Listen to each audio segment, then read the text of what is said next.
Haleluya, puji Tuhan, salam sejahtera bagi kita semua keluarga GPDI El Shaddai Magelang. Kita mengucap syukur kepada Tuhan, kembali hari ini kita dapat menikmati kebenaran firman-Nya. Mari terus alami pembaruan di dalam Tuhan setiap hari. Dan hari ini kita akan merenungkan kebenaran firman Tuhan bersama yang terdapat di dalam Ibrani 8 ayat 1 sampai ayat yang kedua. Sekali lagi Ibrani 8 ayat 1 sampai ayatnya yang kedua. Terlebih dahulu saya akan menyampaikan renungan firman Tuhan kita hari ini berjudul Imam Besar Kita. Kita baca Ibrani 8 ayat 1 sampai ayat 2. Demikian firman Tuhan. Inti segala yang kita bicarakan itu ialah kita mempunyai imam besar yang demikian, yang duduk di sebelah kanan tahta yang maha besar di sorga, dan yang melayani ibadah di tempat kudus, yaitu di dalam kemah sejati yang didirikan oleh Tuhan dan bukan oleh manusia. Puji Tuhan, Bapak Ibu yang diberkati oleh Tuhan, renungan kita hari ini masih membahas pengajaran-pengajaran yang terdapat di dalam kitab Ibrani. Nah, pengajaran apa yang kita dapatkan dalam Ibrani pasal 8 ini? Mari kita mempelajarinya bersama-sama dengan O, I, dan A. Yang pertama, observasi kita tentang siapa. Seperti yang sudah disampaikan oleh hamba-hamba Tuhan yang lain, pengajaran dalam kitab Ibrani ini belum dapat dipastikan betul siapa yang menulisnya. Ya, hanya saja ada beberapa tafsiran, ada beberapa referensi yang mengatakan itu penulisnya adalah Paulus, ada yang mengatakan Apolos, Barnabas, Clemens dari Alexandria, dan masih ada nama-nama yang lain. Tetapi tentunya hal ini tidak akan menjadi suatu penghalang bagi kita untuk tetap dapat mempelajari dan menerima berkat-berkat Tuhan dari pengajaran yang ada di dalam kitab Ibrani ini. Nah, kemudian observasi yang kedua yaitu apa? Ya, apa di sini kita akan mengambil apa isi atau inti pengajaran dari Ibrani pasal 8 ini. Ya, kita akan melihat inti pengajaran dari Ibrani 8 ini adalah yang pertama, pengajaran ini berisikan tentang ringkasan mengenai keunggulan, keistimewaan, dan kesempurnaan Tuhan Yesus Kristus. Yaitu Kristus, dia adalah sebagai imam besar agung yang sebelumnya juga pernah kita bahas dalam Ibrani pasal yang keempat. Nah, pengajaran ini juga menyampaikan tentang di mana sang imam besar itu tinggal sekarang, di mana sang imam besar itu berada. Dalam pengajaran ini juga menunjukkan apa yang kita sebagai umat Tuhan miliki di dalam Kristus sebagai imam besar kita.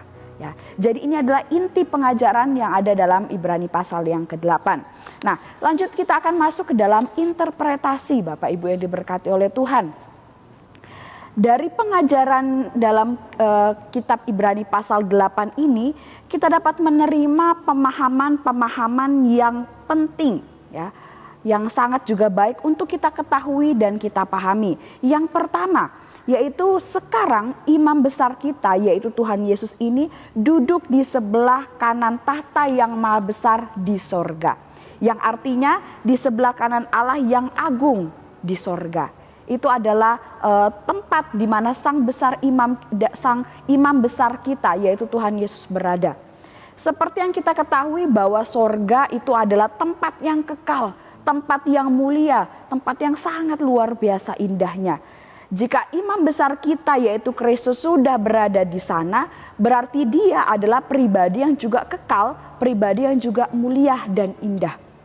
Bahkan dia tidak hanya ada di dalam sorga, tetapi dikatakan duduk di sebelah kanan tahta Allah yang maha kuasa, Allah yang maha besar. Ini dapat menjadi kabar gembira bagi kita semua sebagai umat-umat yang dipimpin oleh imam besar itu. Karena jika imam besar kita berada di dalam sorga, maka kita sebagai umat yang dipimpinnya pasti suatu saat akan juga berada di sorga bersama dengan imam besar kita, yaitu Tuhan Yesus Kristus. Imam besar itulah atau Tuhan Yesus itulah yang akan memimpin kita untuk sampai ke dalam kerajaan sorga yang kekal dan mulia. Sehingga kita bisa berkumpul bersama dengan pemimpin kita, imam besar kita, yaitu Tuhan Yesus Kristus. Itu pelajaran yang pertama. Kemudian pelajaran kedua Bapak Ibu. Dari pengajaran ini kita mendapatkan satu pemahaman, yaitu imam besar kita itu memiliki kuasa dan wewenang yang besar dari Allah. Kuasa dan dari imam besar kita ini berlaku tidak hanya di bumi tapi juga di sorga. Imam-imam yang ada di muka bumi ini, khususnya yang ada pada zaman bangsa Israel atau di zaman lampau, mereka memang adalah seorang yang terhormat, ya, orang yang spesial, orang yang istimewa.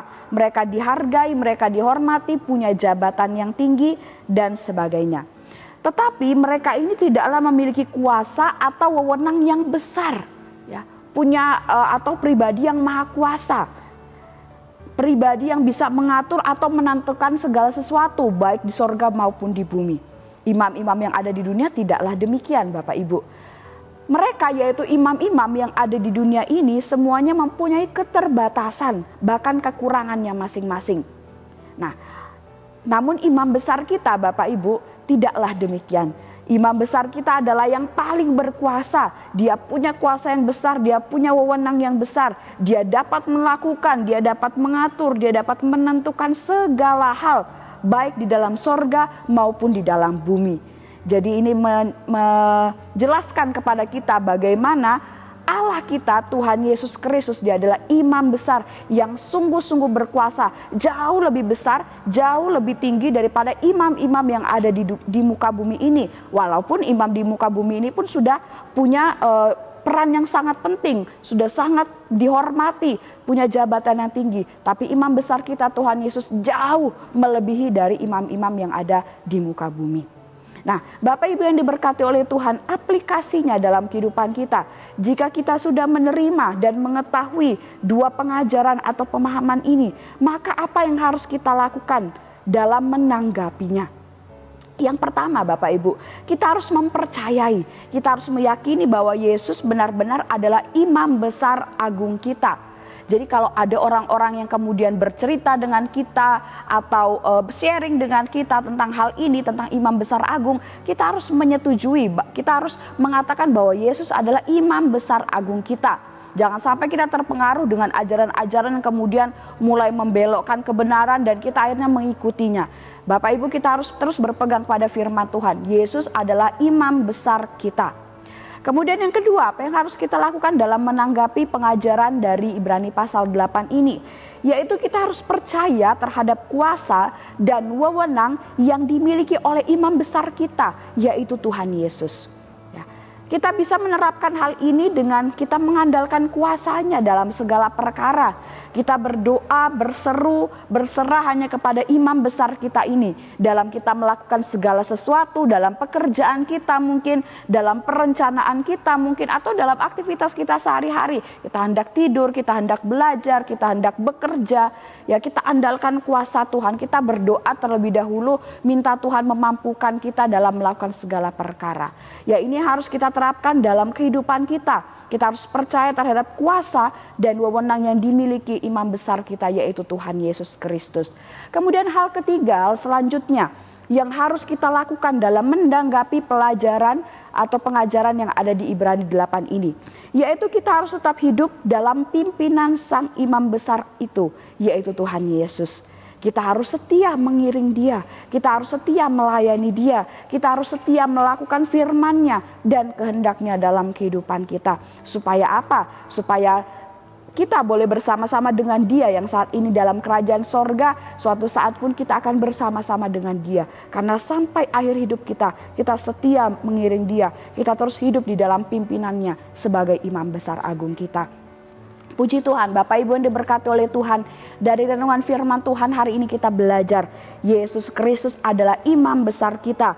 Dia duduk di kanan Allah, di tata Tuhan, ya, duduk di kanan Allah Bapa di dalam kerajaan sorga. Dia pun adalah imam besar yang memiliki kuasa serta wewenang yang sangat besar, ya, sama seperti Allah. Ya, Kristus pun adalah Allah itu sendiri. Kita harus hidup dalam kepercayaan yang penuh kepada sang imam besar kita, yaitu Tuhan Yesus Kristus. Puji Tuhan, Tuhan Yesus memberkati kita semua melalui renungan firman Tuhan ini. Biarlah renungan firman Tuhan ini menjadi berkat, kekuatan bagi kita semua. Terima kasih bagi Bapak Ibu yang telah menyaksikan dan mengikuti renungan 79. Bagi Bapak Ibu, saudara-saudari yang ini doakan untuk pokok doa tertentu atau ingin menceritakan kesaksian, baik mujizat kesembuhan, pemulihan masalah keluarga dan lain-lain dapat disalurkan melalui chat WhatsApp di nomor 0813 2742 0088. Mari kita akan akhiri renungan ini dengan berdoa. Kami mengucap syukur Tuhan kepadamu buat firman Tuhan hari ini yang kembali mengajar kami, memberikan pemahaman kepada kami bahwa Engkau Yesus adalah imam besar kami. Engkau imam besar yang jauh lebih besar, jauh lebih tinggi daripada imam-imam yang ada di muka bumi ini. Bahwa kami untuk selalu percaya kepada Engkau dan ikut pimpinan Engkau sebagai imam besar kami Tuhan. Tuhan Yesus memberkati setiap jemaat Tuhan yang ada di GPD LSAD Magelang. Biarlah hidup kami semakin hari kami semakin cinta akan Tuhan, semakin setia melayani Tuhan. Ya Tuhan, kasih-Mu sampai ke langit, setia-Mu sampai ke awan. Keadilan-Mu adalah seperti gunung-gunung Allah, hukum-Mu bagaikan samudra yang hebat. Betapa berharganya kasih setia-Mu ya Allah. Terima kasih Tuhan, kami aminkan dan kami terima firman-Mu ini dalam nama Tuhan Yesus Kristus. Haleluya. Amin.